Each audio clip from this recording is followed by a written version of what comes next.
Hey everyone, it's Mr. Wobbly94. I hope you're doing well today. I have another Goosebumps book review for you for this channel. Of course, I recently reviewed Haunted Mask 2. This right here is considered pretty much my favorite Goosebumps book of all time at this current moment, at least all the ones I've been reading recently. I mean, this is a hardcore one. It's from one of the newer series from the last 9 years, somewhere in there. Of course, Goosebumps started in '92. With Welcome to Dead House. But this is one of the more recent ones. Of course, there was a series era called Most Wanted. They were supposed to be called Wanted, from what I understand. And the first book that started that up, with a very interesting recipe, which I'll get into. If you're not familiar with Goosebumps, it's going to sound a little bit off to you, and I'll talk about some of the things involving that. This is Goosebumps Wanted, The Haunted Mask. It's not your typical Goosebumps book that are about 120 pages or 110 pages or anything like that. Some of the newer ones are like 150, 160 pages. This is 230 pages. And I never really picked this up when I got it way back in the day when my grandmother gave it to me before she passed away.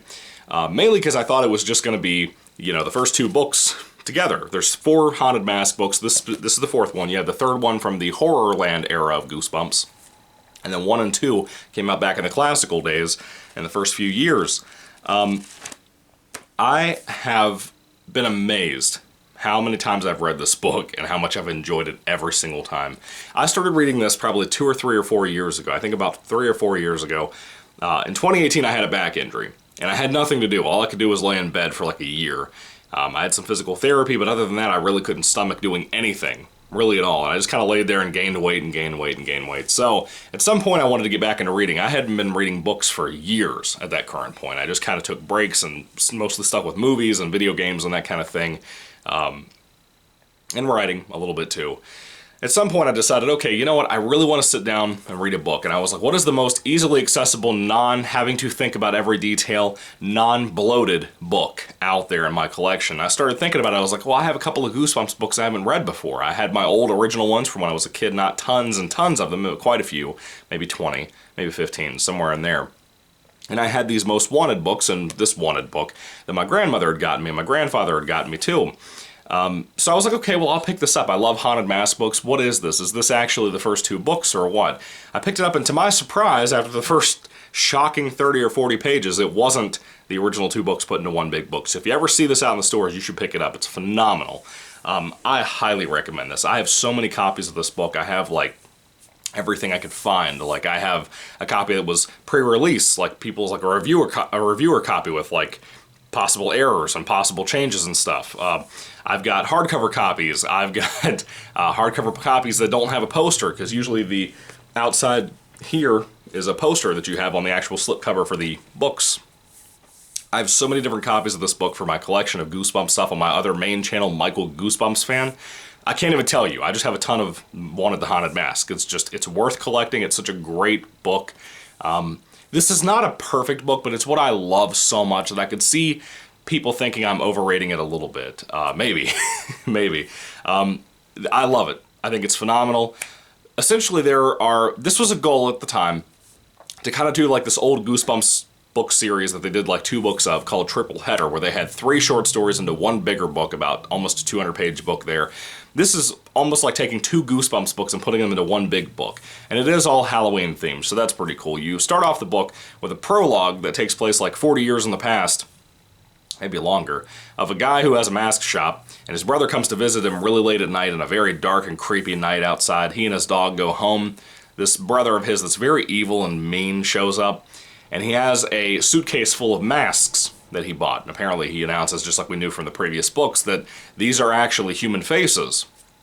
And he puts one on the old man, and the old man can't get it off. And I'm telling you right now, dude, I was not prepared for this. Now, mind you, I loved Goosebumps when I was growing up. I did not read many of the books. I watched a lot of the TV show. I was obsessed with Night of the Living Dummy 3 and the episodes, adaptations of 1 and 2. I was obsessed with Slappy. But I didn't have exposure to everything, and the more that I've read the original classic 62 books, the more I've realized there's a lot of different books that have some gory things, or some body horror, or anything like that that really affects me. There's not very often that you see that in Goosebumps. Nowadays, it's pretty common. You do see a lot of gore in Goosebumps. You see some pretty horrific body horror things. You have specific things that get to me, like AI, that really freak me out, that they have particular books focused on. And Stein still got it to this day. His writing style is fantastic. It's a little immature and very basic, but I do think it works phenomenal. It's one of my favorite writing styles out there. It's one of my favorite writers out there. Now, the first half of the book, after that amazing, gory, scary prologue, I mean, the prologue genuinely, it gives me chills every time that I read it. I remember reading this for the first time in 2018 when I had my back injury, and just getting chills in the middle of the night at like 3 a.m. reading this book, and just being shocked by how good it was. I just couldn't believe how scary and fun and wild this book was. Now, after that prologue, you skip to 40 years into current day. You have two friends hanging out. One of them is named Luann. I kind of consider her the main character of the first story.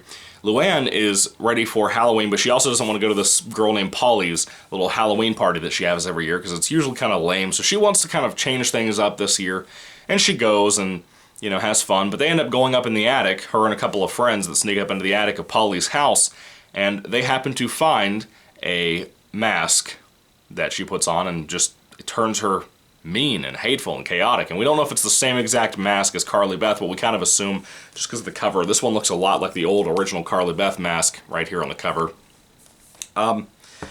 Then you have and that story kind of goes on for about 100 pages, maybe a little bit longer, 110, and then it just kind of cliffhanger ends. You know it's going to pick up later, but by the time you start at the second story, you've completely forgotten about it for the most part. But that Haunted Mask storyline, that first like 150 pages of this book, are fantastic. I love it. I love watching the Haunted Mask do things. I love watching that mask take over people's personalities, make them go crazy and destroy things. That's a lot of this book. If you love Haunted Mask, the first half of this book is phenomenal. It's shocking. It's scary. There's so many scary things in that first half of the book.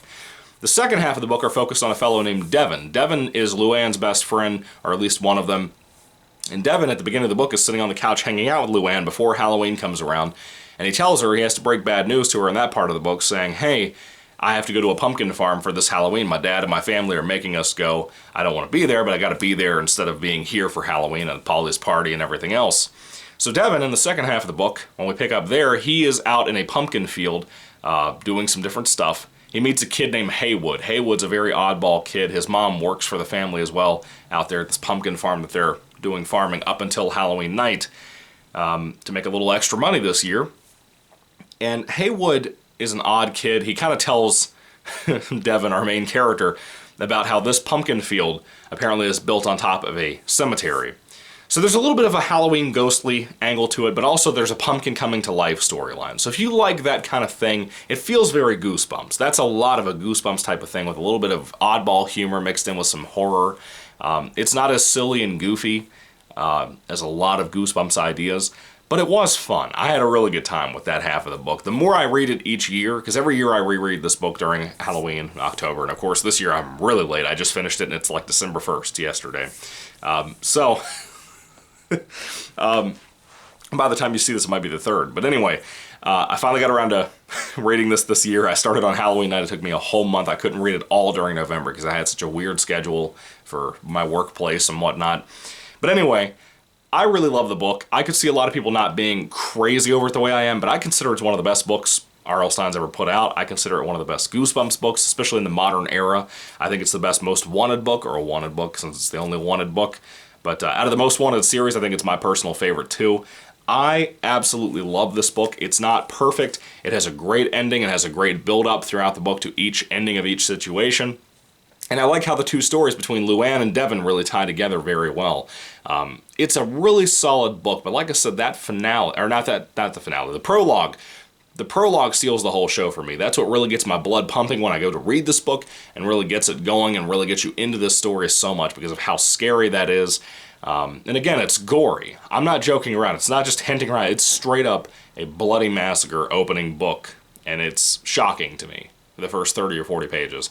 So if you go to read this book to your kids for whatever reason, be ready for it, because you're not going to be prepared if you haven't read this book yet and haven't heard this review yet. You're not going to be ready for what you're going to get from this book if you're not familiar with newer Goosebumps stuff and the gore that's in a lot of the newer books. Not tons of them, but a lot of them, like Zombie Halloween. Zombie Halloween is a most wanted book too. It was a special edition book from that most wanted line, and it was extremely gory, at least in the beginning of that book too. It was actually shocking the way that prologue of that book ended. But anyway, That is my review for Goosebumps 1 of the Haunted Mask. I love it. It's my favorite Haunted Mask book. It's phenomenal. I think where Haunted Mask 2 is a straightforward, really scary book with some little bit of humor here and there with the kids from that book, this is pretty direct too about being a directly scary book.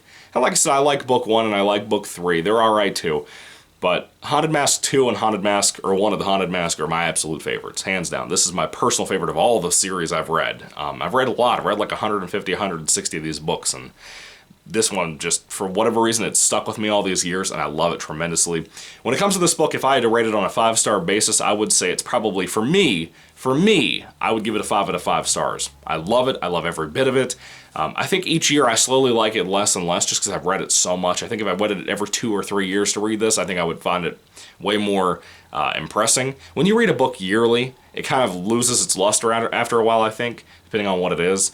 I could read Bag of Bones by Stephen King every year and not be burnt out on that. That's a great book. It's a long book, though. Anyway, what are your thoughts? Put them down below, guys. I would love to hear what you have to say about Goosebumps 1 at the Haunted Mask. Do you plan on reading this after my recommendation for it? I've talked about this so much. I really hope people check it out. It's a really great, solid read. Anyway, what are your thoughts? 5 out of 5 stars for me. I think most people would disagree with that rating who read this book because it doesn't really hit people the way it hits me. But I love it. I cherish it. It's a fantastic read, man. If you haven't read it before, if you haven't read Goosebumps in a long time, or this might be your first Goosebumps book, this is a great place to start. It's phenomenal. But if you do have kids and you're going to read it to them or let them read it or give it to them, be careful. It's very gory.